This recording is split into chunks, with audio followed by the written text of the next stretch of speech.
আসসালামু আলাইকুম। আশা করি সবাই ভালো আছেন। তো আজকে যে ভিডিওটা নিয়ে আসতেছি সেটা হইলো এই ক্লাচের ব্যাপারে। আমারে অনেকেই বলেন যে এটা কি ভাইঙা গেছে বা এটা কি কিছু হইছে বা পইরা অ্যাক্সিডেন্ট করছি?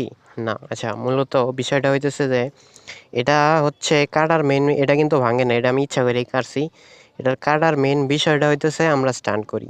স্টান্ট করার ক্ষেত্রে কি হয়, আমরা যখন বাইক চালাই তখন এই 4টা আঙ্গুল দিয়েই কিন্তু আমাদের ক্লাচটা ধরতে হয়, 4টা আঙ্গুল দিয়েই। তো যখন স্টান করি যদি আমরা 4টা আঙ্গুল দিয়া ধরি ক্লাচটা, তাইলে কিন্তু আমাদের এইখানে কোনো গ্রিপ থাকে না হ্যান্ডেলের মধ্যে। তখন হয় কি, যখন হুইলিটা করা হয়, হুইলি করার সময় হাত ছুটা যাওয়ার পসিবিলিটিস থাকে। তো স্টান্ট করার সময় যদি হাত ছুটা যায় তাহলে মনে করেন পড়ার একদম 100% শিওর আপনি পড়বেনই। তো আমরা যা করি এই ক্লাচটা এখান থেকে কাটি।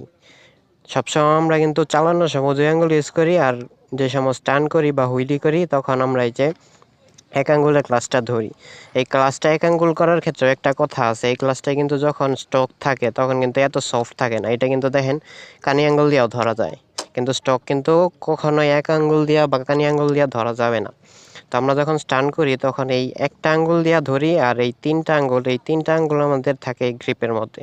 তখন হয় কি, যতই আমাদের স্টান্ট মানে হুইলির সময় যে ঝাঁকিটা লাগে, ওই ঝাঁকির সময় আমাদের এখান থেকে হাতটা ছুড়ে না, জাস্ট এখানে গ্রিপ থাকে, প্লাস এগুলো এক আঙ্গুল দিয়ে আমরা করতে পারতেছি। তো এটা গেল হচ্ছে ক্লাসের বিষয়। আর সেকেন্ড বিষয় হচ্ছে যে এটা স্মুথ কীভাবে হয়।